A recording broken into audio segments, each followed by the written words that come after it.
Bismillahirrahmanirrahim. Assalamualaikum warahmatullahi wabarakatuh.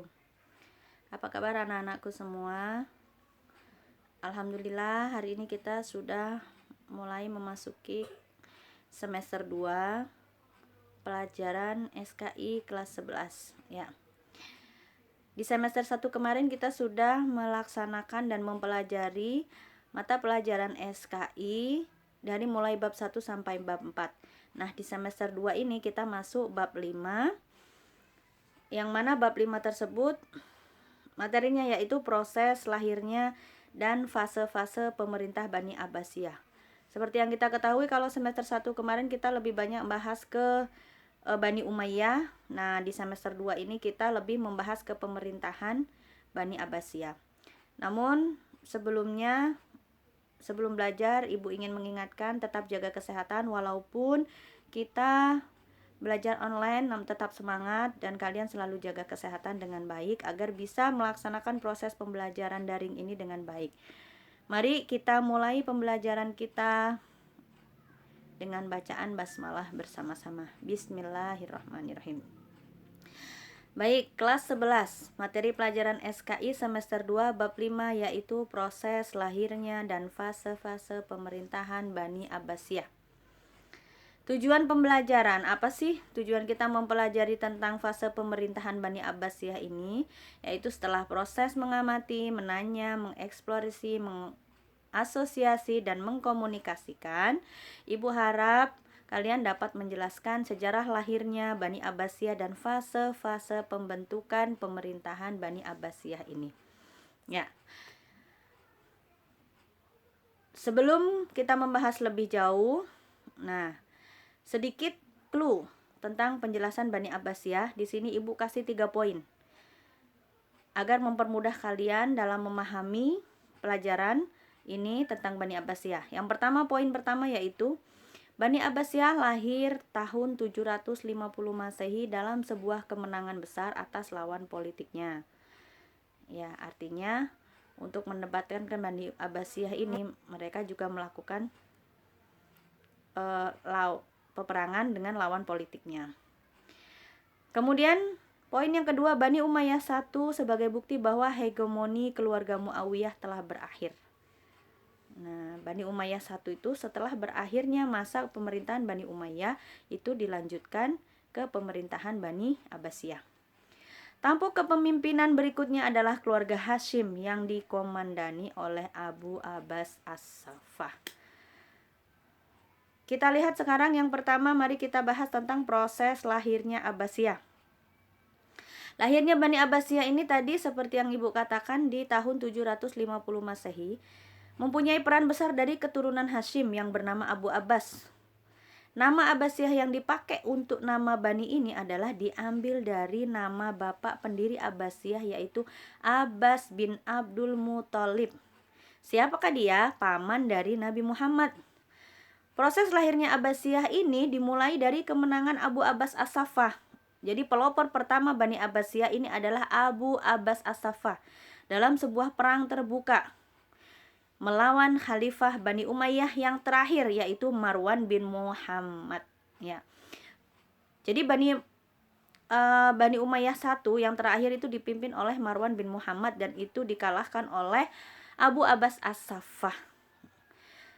Oleh karena itu Abu Abbas diberi gelar As-Saffah karena dia pemberani dan dia mampu memainkan mata pedangnya kepada lawan politiknya. Semua lawan politiknya diperangi dan dikejar-kejar, diusir keluar dari wilayah kekuasaan Abbasiyah yang baru direbut dari Bani Umayyah I. Artinya lahirnya proses Abbasiyah ini yaitu hasil perang atau perebutan dari Bani Umayyah I. Ya. Kemudian yang kedua, fase-fase pemerintahan Bani Abbasiyah. Mari kita lihat. Di kepemerintahan Bani Abbasiyah ini yang berlangsung selama 505 tahun diperintah oleh 14 khalifah. Jadi ada 14 pemimpin yang dapat diklasifikasi menjadi 5 fase pemerintahan. Dari 14 khalifah tersebut ada 5 fase pemerintahan Bani Abbasiyah. Dan pemerintahan Bani Abbasiyah ini berlangsung selama 505 tahun. Oke, yang A. Kita lihat. 5 fase kepemerintahan ini yang pertama fase pembentukan. Dia terjadi di tahun 750 sampai 847 Masehi atau sama dengan tahun 132 Hijriah sampai tahun 232 Hijriah. Pada fase pembentukan ini disebut pengaruh Persia pertama berlanjut dari kekuasaan Khalifah pertama Abu Abbas As-Saffah tahun 750 Masehi sampai Khalifah ke-9 Al-Wasiq tahun 847 Masehi. Abu Abbas As-Saffah dan Abu Ja'far Al-Mansur, Khalifah pertama dan kedua disebut sebagai peletak pondasi yang kuat. Abu Abbas dengan sikap tegas dan beraninya mampu mengusir paksa semua bekas keturunan Muawiyah dari wilayah yang baru direbutnya dari kekuasaan Bani Umayyah sehingga wilayah Islam Abbasiyah pada saat itu menjadi aman dan kondusif. Sedangkan Khalifah Abu Ja'far Al-Mansur dikenal sebagai penerus kebijakan Khalifah pertama dengan merintis berdirinya Baitul Hikmah, yaitu nama perpustakaan. Jadi Baitul Hikmah ini adalah nama perpustakaan yang pertama kali didirikan oleh Abu Ja'far Al-Mansur. Abu Ja'far juga yang membuat kebijakan memindahkan ibu kota Abbasiyah dari Damaskus ke wilayah yang lebih luas dan jauh dari pengaruh Bani Umayyah satu, yaitu Baghdad yang terletak di wilayah Persia. Fase selanjutnya yaitu fase kedua, yaitu dari tahun 232 Hijriah sampai tahun 334 Hijriah atau di tahun Masehi 847 Masehi sampai 945 Masehi.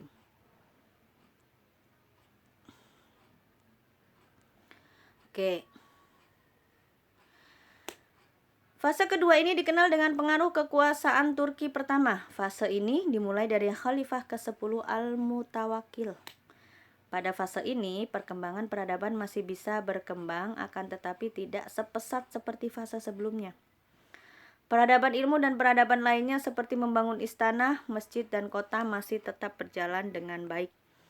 Baru pada akhir abad ke-9, pada saat terjadi disintegrasi atau pecahnya kekuasaan Islam menjadi wilayah-wilayah kecil yang lepas dan merdeka dari pemerintahan Abbasiyah sebagai pusat pemerintahan Islam. Pada waktu itu proses pengembangan peradaban mulai menurun, tetapi para pelajar dari Eropa masih berbondong-bondong belajar di pusat-pusat peradaban, baik di Baghdad maupun di kota-kota di Andalusia. Dalam hitungan para pakar sejarah bahwa masa ini masih masuk dalam masa kejayaan peradaban Islam. Fase ini banyak pembesar-pembesar istana berasal dari bangsa Turki, terutama yang bekerja sebagai pengawal istana dan pengawal khalifah. Fase ketiga. Fase di ketiga ini mempunyai pengaruh dinasti Buwayhi atau disebut juga pengaruh Persia. Fase ini dikenal dengan masa disintegrasi di kekuasaan dinasti Abbasiyah dan Muluk Tawaif di dinasti Umayyah II Andalusia. Wilayah-wilayah jauh Abbasiyah seperti di Afrika Utara dan India diminta merdeka dari Abbasiyah. Tuluniyah dan Fatimiyah di Mesir serta Idrisi di Maroko dan Sabak Takim di India pengumuman merdeka dan lepas dari kekuasaan pusat Abbasiyah. Nah, pada fase ini perkembangan ilmu masih berjalan meskipun sudah mulai menurun. Mahasiswa dari Eropa tetap masih belajar di pusat-pusat peradaban Islam, baik di Baghdad maupun di Andalusia. Karya-karya monumental dari Muhammad Al-Khwarizmi, Al-Ghibra, Al-Jabar dalam bidang matematika dan logaritma, serta karya Ad-Dawah yaitu Al-Qanun fi Tib, Asy-Syifa dari ilmuwan Umayyah Andalusia seperti Ibnu Sina, Ibnu Zuhr masih menjadi idola para pelajar Eropa untuk mempelajarinya.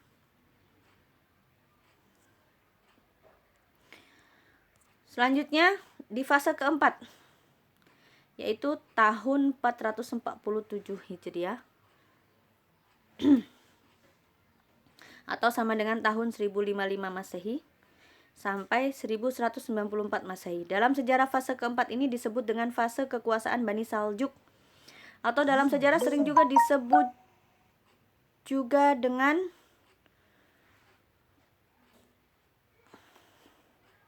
nama fase pengaruh Turki kedua. Kegiatan ilmu pengetahuan masih berjalan seperti yang dikembangkan oleh Bani Abbasiyah dan Umayyah di Andalusia, meskipun bersifat konservatif atau berjalan di tempat. Di wilayah Islam seperti Mesir telah berkorban perang salib menghadapi kaum Nasrani yang berlangsung selama 2 abad. Menarik untuk dicermati dalam sejarah bahwa orang-orang Nasrani pada waktu itu selain berperang dengan umat Islam dalam perang salib, mereka juga belajar di universitas-universitas Islam yang masih bertahan dengan proses belajar mengajar.